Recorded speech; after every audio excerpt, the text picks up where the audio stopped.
Thanks, Marius. And so, friends, is about to start a party, and we're gonna get all the founders one after the other to start the SmashUp stories, which is the primary format of the unconference. So uh, and I think it's a very great. It couldn't have been a more fabulous start than Mr. Screwwala, a person himself who's built several profitable and exitable businesses to open the day for us, given the theme is building sustainable businesses.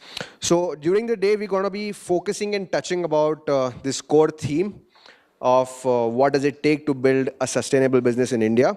While we're going to give different flavors to the panels that you see, and the format is going to be storytelling. So we'll stick up to our promise of no gyan and no PPTs. So if I could invite my fellow speakers for the next session, which is Making in India. So Anand Jain from CleverTap.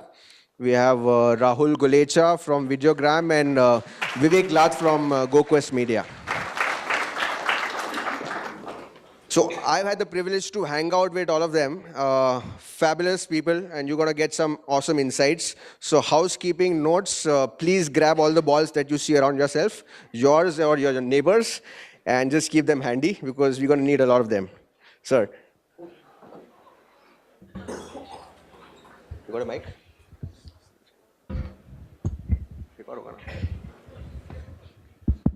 Hey, so thanks, Rahul, Anand, and Vivek for taking time out. Absolute pleasure to have you here with us.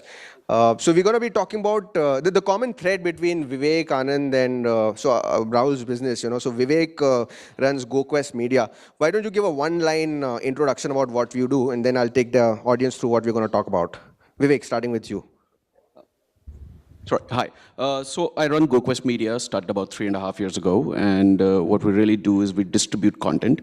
We take all the unsexy television shows that you see on TV, like Diya Bati Hum and some of the names that you've never heard of, and sell it to all the other countries in the world, like Vietnam, Africa, Indonesia, and a whole bunch of places where women devour those programs like crazy.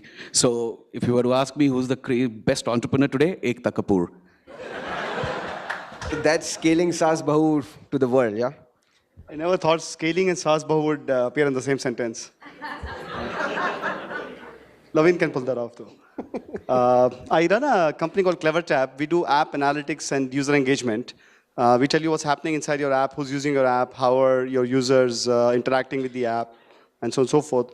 And you can use all of the data to then segment your users and then send them push notifications or run marketing campaigns to those users.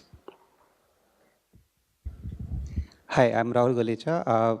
I'm the co-founder of Videogram. Videogram is basically trying to increase the viewing experience and how you monetize the videos. Today, for example, whenever you look at videos, you have one thumbnail. And then based on that, you decide whether it's the same video you're watching or not, you'll be watching or not. With Videogram, we give a summary of the whole video so that you can look at the video and decide you want to watch it and from where you need to watch it. On top of it, more monetization options. Fantastic. So I think the common thread is, so Videogram is building the product in India and taking it to the world. You have your engineering team here in India. Correct me if I'm wrong. Yeah, that's correct. The product is built mostly out of Mumbai. We have offices in Tokyo as well and Mountain View, but those are mostly for marketing and designing. Awesome. Yeah. So build proudly, build with love in Mumbai. Do you have that line? No, in your footer? But yeah, build in India, make in India, that's good. So Anand, same story, CleverTap being built with love in Mumbai and taking it to the world? Yeah, kind of like story slightly more spicy. We were born in India, so we three founders, based out of Mumbai, started CleverTap. And after the first round of funding, we shipped one of us to the US to establish a beachhead, and the person, the CEO there, then set up, a team. But as we grew, we started, adding engineering stuff to India in Mumbai. So we have a CPO sit out of the US, we have a VP of engineering based out of LA, and the rest of the team, engineering team, is based out of Mumbai. So yeah, you can say 90% of the team is here in Mumbai. Fantastic. And Vivek, your case, of course, built by Ekta in Mumbai, bought by Vivek, and then taken it to the world. So, So yeah, pretty much 90% of our business is selling Indian content to international television channels and digital platforms. And all the sales team is sitting out of India. And it was actually one of the models that I tried and I was able to execute successfully is, can you actually sell content without actually traveling to those individual locations? So we've sold content to countries where we've never visited ever. And they're taking content left, right, center across the board. So yeah, most of our business is export. at the beginning, what was it? Local first, global first? What was going in your mind? So when we started, the plan was slightly different. The plan was to create a global marketplace for content, right? So more on a B2B side. But eventually we decided that, that may not scale as well and we may not have the right advantages. But we saw an opportunity or rather a leverage in attacking the international market first. There were too many players within India. Folks within India knew each other. So as an intermediary distributor, there was not really any value that we were putting in. So we took a step back and said, let's focus on countries where there is a language issue that we can in some way solve, or there is a communication issue, or maybe certain countries where people don't even decide to venture out. So we went to those countries first, sold content there.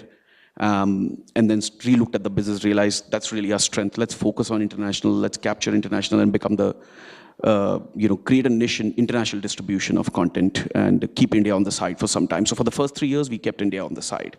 And just about 6 months back is when we started selling content India in was India. an afterthought, as in...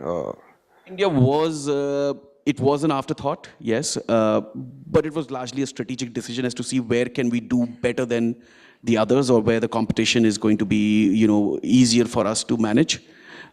India, it was difficult. It is very difficult to manage the competition, given media, it's a sexy business, too many people involved in it, so the competition is a little bit, it's significantly more in India than it was in international markets. So that's how the decision making was done. Was it planned? I won't say it. It just evolved over a period of time. Okay. So, I don't know if you guys know, Anand and CleverTap, I think, ended up being the presenting sponsors for TechCrunch Disrupt in the last edition. Last year, yes. Wi-Fi, Sci-Fi and all, SSID named CleverTap and, fancy stuff.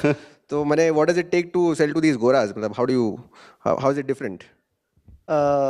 It's the complicated question though, but it's fairly different. The process of selling to, so we run a B2B company. Selling it to the West as well as and selling it to India is a completely different process. Indians are more high touch. They want to invite you over to show you the PPT. So the typical conversation goes: someone drops in an email and says, "When can we, when can you guys come over to our office with a PPT that management can see?" Then it gets even more high touch than that. Basically it's the first line of defense. Once the guy looks at the PPT, then he calls his boss over and you have to repeat the same thing all over again. Then they want people to come over and help integrate the product, and so on and so forth. In the West, it's fairly straightforward. They look at documentation, they understand what the product does. They take the effort to kind of read up on the APIs, all that stuff, and they integrate. And several months later or weeks later, they drop us an email saying that, hey, we're using your product and could you add this one feature? And that's great to hear from them, because we didn't know that they were a customer. So that's that. But I think India, the trust factor is slightly low, and hence they want to see the person face to face. They want to see a face. They don't trust some things that are online. Yeah, and I'm sure the whole payment collection process is also interesting. Vendor empanelment and rubber stamps and purchase orders and I don't know what. Yeah, I tweeted about that a few months ago.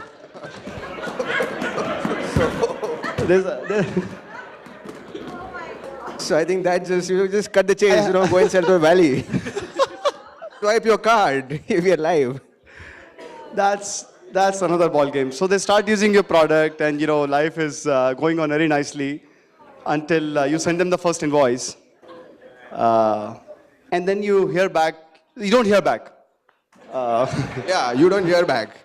And spin drop silence. The support requests keep coming in and feature requests keep coming in. But but the follow-up on the invoice, hey, gentle reminder, we only paid service tax on your behalf to the government. So they are waiting for the hard copy of the invoice. Sometimes they are waiting for the hard copy of the invoice. To Hey, come. that's no. So after three reminders, when we kind of, a phone call and a few visits later, they said, okay, I'll hand it off to the finance team. And invariably, some guy from the finance team then reaches out and says, do we have a legal contract with you? What are the service levels? Well, you've been using the product for 8 months, and NDA signed नहीं हुआ, पैसे नहीं मिलेंगे. NDA, and I've learned all these things now. So apart from as a startup, apart from handling payroll, HR, and I'm also the legal guy in my company. So I draft up those legal agreements, send it across. And apart from, if it comes from the other side, apart from it being super ridiculous, it's also very lengthy. So then we kind of send one from our side. But yeah, we've still not gone to the payment part yet. So this is all the legal and the service contract and this and the other. Until the finance guy says, okay, why don't you, send me the invoice with the rubber stamp and all that stuff.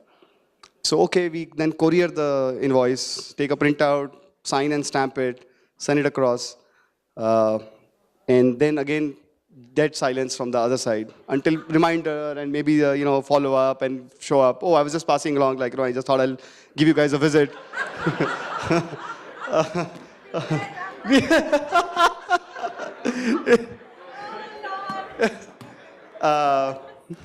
It gets much better than that, so. It gets more interesting. Not so much love for me, please. So, after all of this stuff, finally the guy says, okay, we agree to pay you, but we have a T plus 60 policy. I'm like, what does that mean? It means from the day I told you T plus 60 days later, you'll get your money. Well, great. Okay. And T plus 60 days later, a check shows up, a physical check shows up in Korea. And then we deposit the check and it passes through. Thankfully, last 5 months, the checks have gone through. But yeah, it takes a lot of, as a B2B company, people install our SDK in their apps and they ship the SDK. It's a fairly technical job. And they seem to do that. But the part of payment, which is supposed to be very straightforward, okay, we received an invoice, let's deduct the TDS and whatnot and send the payment. That takes even from, I would say, 60 to 90 days. And that is after they've agreed to pay you. So usually the whole legal and finance and everyone and you need to get a bio from everyone in the company. Rahul is smiling. Damn, you want to do a B2B business. That's what you get. So what's with B2C? Well, then no invoices, nothing. What user numbers, downloads, apps, क्या होता है? Yeah, actually we are not B2C, we are B2B2C. So okay. Buzz out from both the sides. You can say that. So for us, it was an interesting experience. We started in US. US is pretty much loves a lot of innovation. So when we presented our product to them, they liked the innovation, they accepted it. Then we thought of expanding it to Japan. When we went to Japan, people are like, okay, you have the innovation, but there's no perfection in the product because they're used to perfection, I think. So now we are into the new problem that, okay, since they want perfection, so we need to fix a lot of bugs, we need to make it stable, performance-wise, everything. We did it, and then people start to accept it. But then when we expanded to India, so now we had the innovation, we had some kind of perfection in the product. But the moment we came to India, the first question was, "Paisa kitna banega boss isse?" So if there's no paisa, it was kind of a new story that the product should make money for your consumers, for your publishers, and also it should give you a good experience to the consumers and have the stickiness in the product. So it kind of different experiences in different countries. That's what we share. So what do you chase as your metrics in terms of your consumer side of the business? I think it's video consumption, right, as a platform. That's where your scale is. Correct me if I'm wrong. So what do you chase in terms of your numbers? What do you track? So right now what happens is, let's take an example. You go to YouTube say. You search for a video, you get a thumbnail, fantastic thumbnail. You click on it, but the video is something else. So, you fall into the prey. So finding that video is tough, and then the whole social engagement level is happening on the whole video. Even if you like a particular scene, you cannot comment on a scene or like on a scene. You have to give your expression on the whole video. What we do is we analyze the video and figure out the key scenes of the video and show in a collage format. It's an interactive collage. So you save the buffering time. Anyway, buffering is not so good here. I'm sure all of you face this issue. So rather than starting the video from the starting point, you can start from a middle point, watch it, and then express your views at any point, rather than expressing your views on the whole video. At the same time, for publishers, I think the bigger challenge is to monetize their videos. I think right now, the audience is totally, like most of the video creators or publishers are totally dependent on YouTube, I would say. Some are moving to Facebook, but eventually they are dependent on a third-party network. They're building the audience there rather than building the audience on their own site. So with our product, we are trying to tell them that don't give away your audience to YouTube, but build it on your own site so that you can use it, you can leverage the stickiness, you can leverage the monetization on your site. Is it a David versus Goliath story, right? You're pitching up against YouTube. That's your competitor. और एकदम डंकी की चोट पे आप बोल रहे हो कि हम YouTube से खेल रहे हैं. No, it's not like that. We still think that keep uploading your videos to YouTube, Vimeo, Dailymotion, Facebook, but serve it via Videogram. Okay. So Vivek, similar line of work. You're trying to monetize video content as well, and you're doing it in different ways without getting YouTube into the picture. And I think you've made a scalable dhanda out of it. What worked for you? How did you do it different, keeping YouTube out, or if you did that? So I won't say that we're not making money from YouTube. I have a very active digital content division, which is doing about 40 million views a month on YouTube across all our channels together. In fact, we're working with the Videogram as well for one of our experimental reality show format called Singer-Songwriter. But yeah, so there are challenges making tons and tons of money from YouTube. You can create a good awareness, you can create a good brand, you can create a name for yourself, the likes of how AIB and TVF did, but ultimately money will come from other sources. YouTube will never be your main revenue driver. From a content point of view, as I said, our core business is just simply taking a piece of content and selling it to TV channels. So it's a largely B2B sales business. And करते क्या हम phone उठाते हैं, बात करते हैं, यार बहुत अच्छा show है, इसमें ये melodrama है, ये conflict है, और ये सास इसको ऐसे बजाती है, ये उसको ऐसे करती है. So, and it's surprising the kind of feedback we get. Across Eastern Europe, the feedback is, boss, we need tears. We need melodrama. We need so many tears coming in, women fighting with each other. Give us a show that. And so most of you will be surprised that a show that we don't sell really is Balika Vadhu, the most regressive show that you guys must have ever seen or heard of. Is really the most sold show in the world from India. It is currently #1 in Vietnam. #2 in Indonesia, was on primetime slot in many Eastern European countries. So, गौर से देखो इन्हें, यही सबको बिगाड़ रहे हैं दुनिया भर में. This is like. So yes, someone was saying manufacturing is not sexy. Talk about selling Balika Vadhu and Diya and Bati Hum to clients. And the best part is most of my sales team is below 30, folks who... Below 30 years of... Below 30 years old. In fact, my co-founder himself is 29. And none of them watch those shows, but they sell those shows like mad. So sometimes you don't need to be in love with your product. You just need to be in love with your customer and say, can I give this customer a win? यार इसको TRP मिलेगी कि नहीं मिलेगी?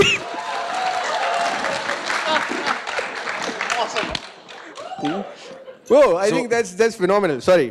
So essentially, yeah, I mean, the core principle what worked for us was, can we give customer a win? I mean, it's an interesting story. I sometimes use the jargon with my co-founder. Ajay, तूने वो show काट दिया क्या? He's like, Vivek, please, show हम काटते नहीं है. We sell programming, we sell wins. So my guys keep reminding me, boss, you need to change the way you talk because that's not what we are doing. So yeah, what really worked for us was, selling wins for our, channel partners. Programming heads essentially the guys who decide kaun sa show, kaun se slot pe jayega, and their performance comes from the TRPs that the show generates. So we have to work closely with them to give them those wins. And as you give them wins, dhanda apne aap badhta jayega. And so we did less than $500,000 in the first year. Second year, most of the business scaled to about $1 million. Third year, we did about $4 million. So as you keep giving wins, business keeps on increasing. It doesn't matter whether it is sexy or not. So if you're in manufacturing, go for it. Nothing. Dhanda hai, bank account mein paise aa rahe hain, and you're happy doing what you're doing. Don't think about what the world thinks about it. And this is being completely bootstrapped. Completely bootstrapped, no money raised ever. Fantastic. So at the risk of using a jargon, this is a no-stack business where you are not creating the content, you're not manufacturing, you're just basically कहीं और से लेके कहीं और पे बेच के and $4 million. Pure play trading, but yeah, I mean, trading, the nature of trading is that it takes, there are ups and downs in it, and you're ultimately selling someone else's product. So we've now started making our own products. In fact, this Monday, we launched our first co-production in Indonesia. We produced a show with the largest channel in Indonesia, which is in Indonesian language, and it's currently running there right now. Fantastic. So non-VC fundable business scaling up sustainably, I think that's a fantastic example to learn from. Big round of applause. I think it's just inspiration.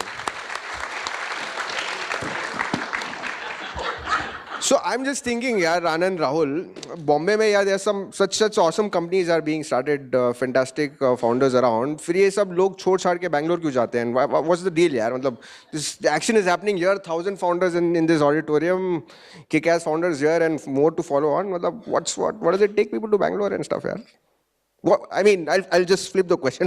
Why did you stick to Bombay? So when I moved back from the US, 2006, right, I happened to land up in Mumbai because this is where we were launching this as the first city. So Burp was a reviews and recommendation platform. And Mumbai was the first city, just because, why not, like Mumbai. And we hung around here, right? As we grew, as we went along, we got some amazing talent on the technical side, business side, marketing side. And I would seriously think, like, maybe there's a perception that there is better talent in Bangalore, or a lot of people have, from the US who have moved back to Bangalore.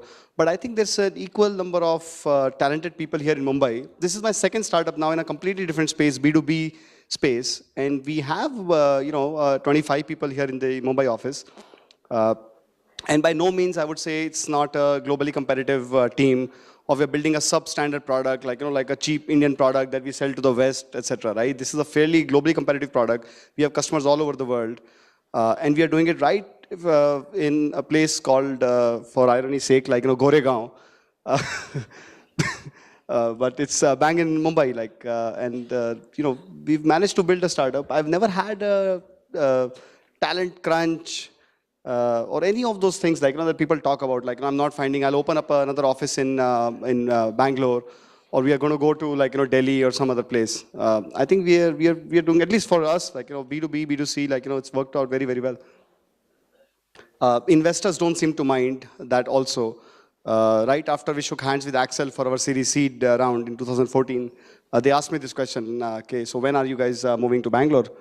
I said, how about never? He's like, no, but Bangalore is where the action is. I said, doesn't matter. Silicon Valley is where the action is, but, like, I can sell from India, right? Mumbai is where the dhanda is. Huh? That is given. Mumbai is where the dhanda is. Mumbai is where the dhanda is. The mindset is very different, unlike Bangalore, unlike Delhi, and by no means disrespect to the founders who are, like, fighting it out. But there's a lot of gloss, there's a lot of, talk in the air versus doing things. In Mumbai, it's all about, like, I don't know, to use cliched terms, there's a lot of grit. People do fight the fight to get to their offices every day, maybe 2-hour train ride, whatnot. It's not a very easy city to live in. It's a very crowded place. But we all managed to make our mark in this city. And I think that's true for startups as well, right? If you are in it, in the thick of things, no one here, like, has, because the neighbor bought a car, I will buy it too, right? Because the other startup is doing something, I will do it too. We try to find our own paths. We try to kind of stick to, and this is very, very true for Mumbai startups. And I've known quite a few startups here. We are not copycats. We build things that we want to build. So no one's here chasing the next hot idea. We are actually just doing good business, like, building a dhanda, as Lavin said. So that's it. So Anand, I'll just repeat Rahul's question back to you. What are the metrics that you guys chase, to make it a sustainable business? Are you behind valuations? Are you behind top line? Are you behind some funny matrices to impress VCs? What is it? Or probably that may have changed. I think 4-year-old company, right? 3.5. 3.5-year-old. So year 1, year 2, year 3, what were you looking at? Yeah. So again, very, very different metrics you chase, if that's the right word. But you kind of keep an eye on. Year one, it's all about like, can we get the product off the ground? Can we, dedicate all our time to building the product? What we're building is a fairly technical product. It's a fairly complex product. We do app analytics. We do web analytics. The entire engine is real time. We wrote our own database. Now, you think it'd be pretty stupid in 2013 or 14 to write your own database, but we went ahead and did that. And it churns about 100 million records. It processes 100 million records in less than a second, which no other database does. At least to our this thing, when we looked around, there was no one else doing that. So to get that right, to get the analytics right, to build a dashboard around the product, it took us a year and a half. So the first, thank you. The one of the first things that we looked at was can we get this off the ground? Can we get this to, have a dashboard that people can look at, right? Show that dashboard to a few people that we trust, right? Get them to sign up with us. So that was literally the first thing, right? And one of our customers was so impressed that they recommended us to their investor, and the investor gave us money, and the investor is Axel. So that was literally no chasing that happened. It was fairly make a good product, solid product, get it off the ground, make your customers happy, and they'll do all the stuff for you. In the second year of operations, literally it was not again about, can we get more customers? It was about, can we get a diversity of customers? Because we didn't want to be kind of slotted as the only e-commerce analytics or maybe video analytics. We wanted to have a fairly broad-based use case. So we went and spoke to anyone who cared to listen and signed them on, heard their use cases, again, built more and more of the product. Again, we were not collecting revenue in year 2 of the startup journey as well. So there was no question of, ARPU or churn rate or MRR or ARR. When did you start collecting revenue? About 6 months ago. 6 months ago. So we didn't even have a pricing page, and a few people that we spoke to asked us, yaar, ye free hai to kuch to gadbad hai. Why is it free? What are you going to do with our data? Is the data still mine? All those things. We said, okay, we'll put up a pricing page just to make you happy. But there was literally no way to pay us in the product. So there was no page which said, enter your credit card details or show up with a bag of cash, under the Dadar station or whatever. There's no way to pay us. About 6 months ago, we got serious. We said, okay, the product is stable enough. We've got a global customer base. Let's put up pricing. And we put up pricing. We had a conversation with all our customers. We said, this is what we're going to charge. And they were thrilled about it. We didn't have too many bad conversations. We did have a fair share of, they said, you never told us when you signed up. We said, as a startup, you don't want to focus on multiple things. Our one focus was to get the product right. And this is not from a product market fit perspective. This was more about it's a fairly technical product. If someone's trusting you with their numbers, right? How many monthly active users I've got, how many of them are churning away, what does my cohort analysis look like? You can't afford to have thoda bahut, variances in the data. It has to be fairly accurate. So the first 2.5 years was spent on that. Last, I would say 6 to 8 months, we got serious about pricing, put up the pricing page, had a conversation with our customers. They all agreed to pay us. Again, we had to jump through several hoops of those NDAs and legal contracts and franking of the legal contract and all that things. But finally, so last 6 months, has been that's been the focus and continued to that now. So we are very close to kind of clocking in 2 million in ARR by end of this year. And so again, because you have such a wide customer base, you can go ahead and start monetizing, right? And that's what we did. We didn't focus. And again, we did this all without a sales team. About 2 months ago, we hired our first sales guy out of Bangalore. Okay.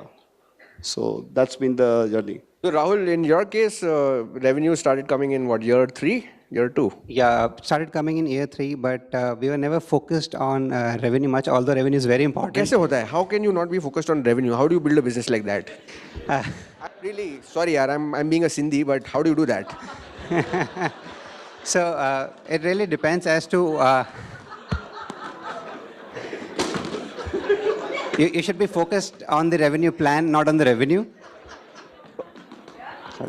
So I'm saying you should be focused on the revenue plan rather than on the revenue, because once you have these solid product, once you build that stickiness, so we focus more on stickiness. If revenue was the only thing, Facebook and WhatsApp wouldn't have got innovated. So I think it's very important to actually build some value, give some value to your publishers, to your users, and also at the same time create some kind of a product loyalty so that people sticks to you. Even if your competition comes up, they still stick to you. That makes the product a valuable product in the long run, and then you can monetize at a later point of time. There are a lot of monetization options available Which at is that true. point. I mean, in every consumer business, that is a key component. But how were you and your co-founders sort of maintaining the morale of your team? Delhi dur hai, but kab aayegi? How do you sort of I think your employees and your stakeholders will also, your investors would also be asking you the question, when do we start making the money? So, any experience So I mean, it's not that we are not making any revenues. We have started making revenues from last 6 months. in the and it's first growing. 2 years when you Yeah. were not? What was happening then? In the first 2 years, what I think, as I said, it's very important to present a plan which can make revenue. For us, we make revenue from a revenue share. A revenue share can only happen when you are consumers. If you have no consumers, you cannot share the revenue anyway. So idea is to present a clear plan to investors, to your team, that if this product, if there are so many users, if people stick to the product and people like it, then there are these particular types of avenues of monetization which can bring so much money. If that plan is clear, I think making money is not that tough. So, sir, your case, to I think day one, say revenue, There was no choice. no choice, yeah. So, I mean, what were your numbers? I think that's an interesting question in this case. What were you looking at? Were you just looking at profits, bottom line, or? So my thought process was a little different, unlike most entrepreneur startups think that way. For me, it was about just simply starting up and getting out of the job that I was in, and to explore the world on my own. And this was really my second startup. I'd shut up, one startup earlier in 2008 and 9. And the thought process I started with, yeah, trading business hai, valuation kuch aane wali hai nahi. Let's just go back and think, how much income do I need this year to sustain myself over the other next year? So it was really, a lot of hustling and just figuring out, fine, this year I need so much money so I can take care of my own expenses and some of the company expenses next year.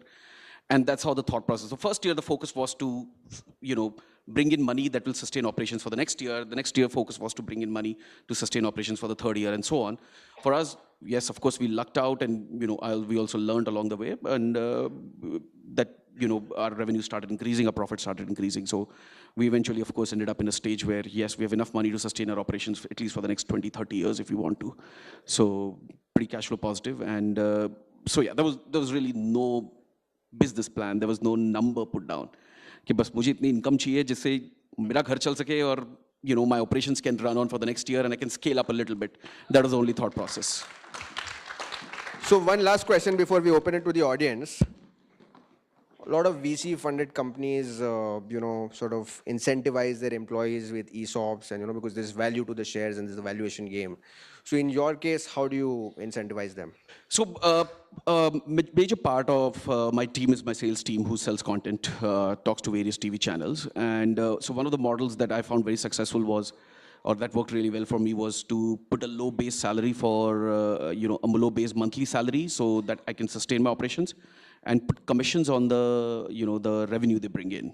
So each one is on a 5%, commission stake on the revenue they bring in, and that's making them more money than most other corporate jobs that they would ever see. And that kept the motivation going as well, because as the sales guys were selling more, they were seeing more money for themselves, to the extent that one of my guys just took $100,000 last year home. He's a 27-year-old guy, and he's one example I give to everyone. Like, at 26, I was barely making $40,000, $45,000 in the US, and here's a guy who made $100,000 simply out of his own ability to sell content. That's awesome. I think we'll just open it to the audience. You have a point to make? Sorry. With a couple of questions, we just have time for 2 questions. Can you just raise your hand? We'll pass on the mic to you. Can I ask? Yeah, what's your name, sir? My name is Siddharth. I run an industrial B2B startup. One question, 2 phases. To Vivek, हम लोग का धंधा भी cash flow positive है. There was no option then to do that. From a sustainability standpoint, behavior-wise and running a business-wise, what are top 3 things that you think are required? from a behavior standpoint, from an individual behavior standpoint, and from a running a company standpoint. And this is just part one of your question? No, this is the part, behavior and the other So part. I think I'll club those two together because essentially how you behave is how your company also has to project itself. So yeah, for me, the first thing I did was cut down my personal expenses. Went down from X expenses to 0.3X in a span of 1 month. I used to have a driver, let him go first thing. I'd got married only about 2 months back, and we were planning to buy a fancy house. Me and my wife said, screw it, let's go to a 1-bedroom rental apartment in Malad for 25,000 rupees. And basically brought myself down to barely about 50,000-60,000 rupees worth of monthly expenses.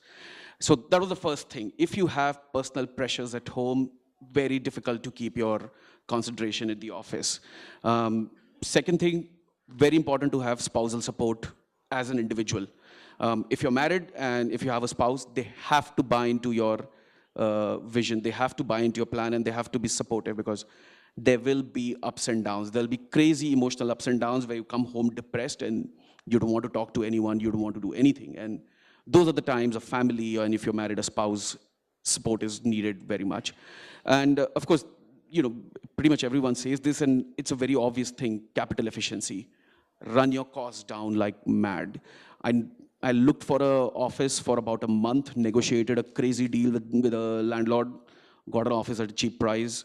The office had a ground floor and a loft, rented the loft out to a friend of mine who was running his own company. So cut down costs significantly across the board, found a lot of various ways to save money. I mean, one of the things I keep telling all the entrepreneurs I meet, I went ahead and got an American Express Jet Airways card. And that gave me points on the spending I did. I put all my company's expenses on those, from electricity to everything, home expenses. I amassed a lot of points, and literally for the first year, all my travels in India were funded by these points. I didn't spend a single money on flight tickets with Jet Airways. So you have to find these ways, ingenious ways to control cost. Talent, of course, is very, very important. Sustainable talent is very important. They have to be motivated. You have to know their motivations to stay with you, because if you don't have good talent, no matter what you do, nothing is sustainable. So those are really the points that come into my mind now. One last question. Yeah, Kuldeep. So can you hear me? Yeah. So question for Vivek. I mean, it's interesting that you had to sell on day one to survive, right? So, there's this one moment when you go and sell and you know that it's a bad deal, but it's a deal, right? It gets some money in, but it's probably, there's no margins, there's nothing, right? At that moment, and those early days, right? Nobody knows you. It's not like, it's not gonna change the world, but it's still a deal, and you've probably been without a deal. I'm talking about that moment. What is the framework which you decide? When do you choose? I mean, first of all, do you decide that I'm going to walk away at this level? And how do you pick that, I need to make money and I'm going to, I don't know, maybe I'm a bit unclear, but what I'm really saying is that those few moments when you advance to contact with your first customer and someone's saying, no one knows who you are, so I'm just about to fleece you. How do you pick? How do you choose? So in our case, we've done some of those deals as well.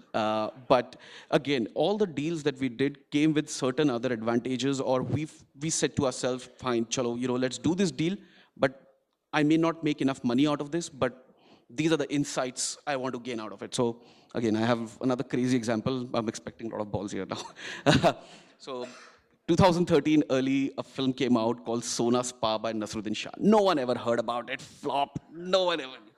We went ahead and paid crazy money to buy a whole bunch of digital rights for the movie, and we knew that we may not make that money back. But for us, it was important because that film helped me learn the YouTube content monetization better, how to optimize content, how to drive traffic.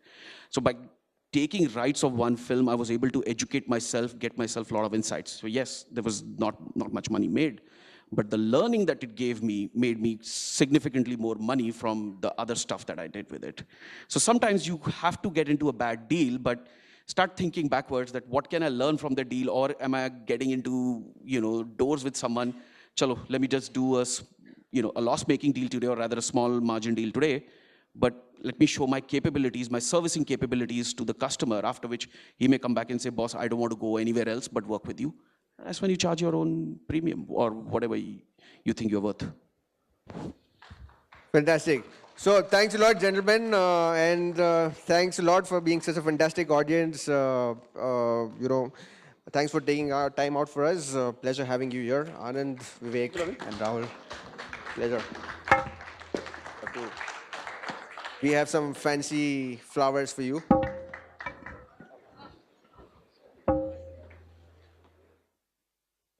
And I'd like to invite my partner in crime, Vikram Vora, to join me on stage. And Kumar is now the partner in crime, it seems. So Kumar, what's up next? If you could. Yeah, we've got an open pitch from IIT Sign coming up.